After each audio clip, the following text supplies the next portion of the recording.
तर ही कहाणी सुरू होते 11 नोव्हेंबर 2025च्या सकाळी.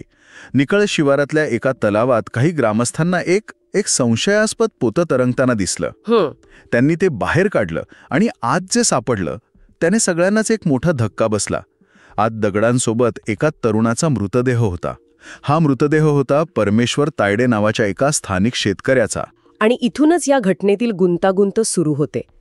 पोलिसांनी तपास सुरू केला, पण खरा धक्कादायक सुगावा लागला तो परमेश्वरच्या अंत्यसंस्कारावेळी. हो. घरातले सगळे दुःखात होते, आक्रोश करत होते, पण एक व्यक्ती शांत होती, जवळजवळ निर्विकार. ती होती परमेश्वरची पत्नी मनीषा. बरोबर. आणि हेच पोलिसांना खटकलं. मनीषाच्या चेहऱ्यावर दुःखाचा लवलेशही नव्हता. म्हणजे एखादी व्यक्ती इतक्या टोकाच्या मानसिक अवस्थेत कशी पोहोचू शकते की पतीच्या मृत्यूवर दुःख होण्याऐवजी तिला समाधान वाटावं. हे समजून घेण्यासाठी आपल्याला त्या कुटुंबाच्या भूतकाळात डोकावून पाहावं लागेल. अगदी बरोबर. ही घटना म्हणजे एका मोठ्या वादळाचा शेवटचा टप्पा होता. आणि या वादळाची सुरुवात खूप आधीच झाली होती, तायडे कुटुंबाच्या त्या 4 भिंतींच्या आत. वरवर पाहता एक अगदी साधं सर्वसामान्य शेतकरी कुटुंब. हो. वडील राम तायडे, त्यांची पत्नी आणि 2 मुलं, मोठा परमेश्वर आणि धाकटा ज्ञानेश्वर. परमेश्वरचं लग्न मनीषाशी झालं होतं आणि त्यांना 2 लहान मुलीही होत्या. म्हणजे एक भरलेलं गुण्यागोविंदाने नांदणारं घर दिसायला. इथेच नात्यांची समीकरणं समजून घेणं महत्वाचं आहे. मोठा भाऊ परमेश्वर हा शांत सरळ स्वभावाचा होता. आणि धाकटा ज्ञानेश्वर तो थोडा मोकळ्या व ठट्टेखोर स्वभावाचा होता. आणि मनीषा होती घरातली मोठी सून. आपल्याकडे एकत्र कुटुंब पद्धतीत दीर-वहिनीचं नातं खूप खास मानलं जातंय की नाही? हो, त्यात एक मोकळेपणा असतो, मैत्री असते. बरोबर. पण याच मोकळेपणाची एक अदृश्य लक्ष्मण रेषा असते. आणि या प्रकरणात नेमकं काय झालं तर याच नात्यातली मर्यादा ओलांडली गेली. आणि ही मर्यादा ओलांडण्याची सुरुवात ती मनीषाकडून झाली असं वृत्तांत सांगतात. हो. तिच्या मनात दीराबद्दल म्हणजे ज्ञानेश्वराबद्दल आकर्षण निर्माण झालं. हे प्रेम नव्हतं तर निव्वळ वासना होती. हो. मला वाटतं हा फरक खूप महत्वाचा आहे. खूपच महत्वाचा. प्रेम आणि वासना यातला फरक इथे या घटनेला वेगळं वळण देतो का? नक्कीच. प्रेम हे म्हणजे ते अधिक भावनिक आणि दीर्घकालीन असतं. त्यात एक समर्पण आणि काळजीची भावना असते. या उलट वासना ही प्रामुख्याने शारीरिक आकर्षणावर आधारित असते. ती तात्कालिक आणि स्वार्थी असू शकते. म्हणजे इथे असं झालं की मनीषाला तिच्या पतीकडून परमेश्वराकडून जे भावनिक किंवा शारीरिक समाधान हवं होतं ते मिळत नव्हतं. अगदी. आणि ही पोकळी भरून काढण्यासाठी तिने बाहेर न पाहता घरातच ज्ञानेश्वरामध्ये एक पर्याय शोधला. आणि ज्ञानेश्वरचा तो मोकळा स्वभाव कदाचित तिला जास्त आकर्षक वाटला असेल. बरोबर. आणि मग हळूहळू या आकर्षणाचं रूपांतर संबंधांमध्ये झालं. आणि हे सगळं कुठे?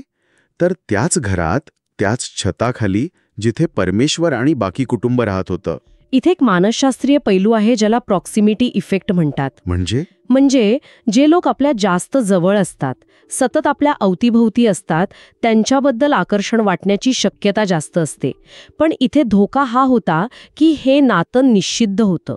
त्यांनी घराच्या सुरक्षित वाटणाऱ्या वातावरणालाच आपल्या पापाचं केंद्र बनवलं. पण हे असं किती दिवस लपून राहणार होतं? अखेर परमेश्वरच्या मनात संशयाची पालचूक चुकली. हो. त्याला पत्नीचं वागणं बदललेलं जाणवत होतं. सततची चिडचिड, त्याच्याकडे दुर्लक्ष करणं आणि सगळ्यात महत्त्वाचं म्हणजे धाकटा भाऊ ज्ञानेश्वरचा तिच्या अवतीभोवती संशयास्पदरित्या वाढलेला वावर. विचार करा त्या माणसाच्या मानसिक स्थितीचा. ज्या पत्नीवर प्रेम केलं, ज्या भावाला लहानपणापासून जपलं, हो ना, त्यांच्याच वागण्यावर संशय घेण्याची वेळ येणं हे किती वेदनादायी असेल. आणि मग एक दिवस त्याने या शंकेची खात्री करायचं ठरवलं. कामावर जाण्याचं नाटक करून तो दुपारी अचानक घरी परतला. घराचं दार आतून बंद होतं. आज जे दृश्य त्याने पाहिलं त्याने त्याच्या पायाखालची जमीनच सरकली. विश्वासच उडाला असेल त्याचा. परमेश्वरने सगळा प्रकार वडील राम तायडे यांना सांगितला. पण इथे एक अनपेक्षित गोष्ट घडली. काय? मनीषानी ज्ञानेश्वरने हे आरोप साफ नाकारले. आम्ही फक्त थट्टामस्करी करत होतो असं सांगून त्यांनी वेळ मारून नेली. आणि वडिलांनी काय केलं? बदनामीच्या भीतीने कुटुंबाची प्रतिष्ठा जपण्यासाठी त्यांनी प्रकरण तिथेच दाबून टाकलं. वडिलांचा हेतू कदाचित घर वाचवण्याचा असेल, पण त्यांच्या या निर्णयाचे परिणाम भयंकर झाले. एका बाजूला परमेश्वर एकटा पडला. हो, त्याला घरातच न्याय मिळाला नाही. बरोबर. आणि दुसऱ्या बाजूला मनीषा आणि ज्ञानेश्वर यांना एक प्रकारचा दिलासा मिळाला. त्यांना वाटलं की आता आपल्याला कोणीच काही करू शकत नाही, वडीलही आपल्याच बाजूने आहेत. म्हणजे प्रकरण दाबल्यामुळे आरोपींना एक प्रकारे बळ मिळालं. पण परमेश्वर गप्प बसणारा नव्हता. त्याने मनीषाला स्पष्ट धमकी दिली, हे सगळं थांबव, नाहीतर मी पोलिसांकडे जाईन आणि सगळ्यांचा भांडाफोड करीन. हीच धमकी त्यांच्या नात्यातला तडसळा बनला. नाही, ही धमकी फक्त निमित्त ठरली असं मला वाटतं. म्हणजे बघा, जेव्हा त्यांचे संबंध उघड झाले आणि वडिलांनी काहीच केलं नाही, तेव्हा त्यांच्या मनात परमेश्वर हा एक अडथळा म्हणून दिसू लागला होता. जोपर्यंत तो शांत होता तोपर्यंत ठीक होतं, पण जेव्हा त्याने पोलिसांची धमकी दिली तेव्हा तो अडथळा एका धोक्यात बदलला. आता तो फक्त त्यांच्या संबंधांमध्ये नाही, तर त्यांच्या अस्तित्वालाच आव्हान देत होता. म्हणजे त्यांचं सामाजिक आयुष्य, प्रतिष्ठा सगळं काही पणाला लागलं होतं. अगदी. त्यामुळे त्याला कायमचं संपवणं हाच एक मार्ग त्यांना दिसला. 11 नोव्हेंबर 2025ची रात्र. नेहमीप्रमाणे जेवण करून परमेश्वर आपल्या खोलीत झोपला होता. मध्यरात्री साधारण 1च्या सुमारास ज्ञानेश्वर हातात कुऱ्हाड घेऊन त्याच्या खोलीत शिरला आणि मनीषा बाहेर पहारा देत होती. अंगावर काटा येतोय हे ऐकून. ज्या लहान भावाला खांद्यावर खेळवलं असेल त्यालाच आपला काळ बनून समोर उभं पाहण्याची वेळही परमेश्वरला मिळाली नाही. ज्ञानेश्वरने झोपलेल्या परमेश्वरच्या डोक्यावर आणि तोंडावर निर्घृणपणे वार केले. त्याचा जागीच मृत्यू झाला.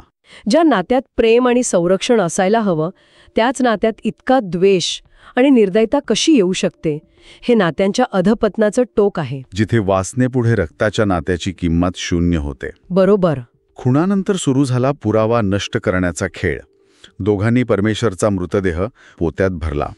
मोठे दगड भरले आणि ते पोतं घेऊन त्यांनी मध्यरात्रीच वाला सोमठाणात तलाव गाठला आणि मृतदेह पाण्यात फेकून दिला. हो, आणि घरी येऊन रक्ताचे डाग साफ केले, जणू काही घडलंच नाही.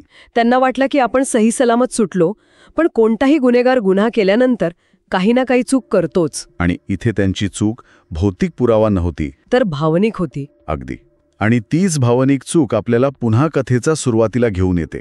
अंत्यसंस्काराच्या वेळी मनीषाच्या चेहऱ्यावर दिसलेलं ते गूढ समाधान. हो, तिच्या याच अनैसर्गिक वागण्याने पोलिसांचा संशय बळावला आणि त्यांनी तिला आणि ज्ञानेश्वरला ताब्यात घेतलं. हे मानसशास्त्रात खूप महत्त्वाचं मानलं जातं. याला इनअप्रोप्रिएट अफेक्ट म्हणतात. म्हणजे काय? म्हणजे प्रसंगाला न शोभणारी भावनिक प्रतिक्रिया देणं, दुःखाच्या प्रसंगी आनंद किंवा समाधान दाखवणं. हेच तिच्या विरोधातला सर्वात मोठा पुरावा ठरला. ती आपल्या भावना लपू शकली नाही. आणि पोलिसी खाक्या दाखवताच दोघेही पोपटासारखे बोलू लागले. गुन्हा कबूल केला त्यांनी. हो, त्यांनी आपला गुन्हा कबूल केला. अनैतिक संबंधात अडथळा ठरत असल्याने परमेश्वरची हत्या केल्याचं त्यांनी सांगितलं. पोलिसांनी दोघांना अटक केली आणि एका नात्याच्या विश्वासघाताचा असा भीषण शेवट झाला. या एका घटनेने एका कुटुंबाला कायमचं उद्ध्वस्त केलं. 2 लहान मुलींनी आपला बाप गमावला, तोही त्यांच्याच आई आणि काकाच्या हाताने. एका भावाने दुसऱ्या भावाचा जीव घेतला. एका सुनेने पतीचा विश्वासघात केला.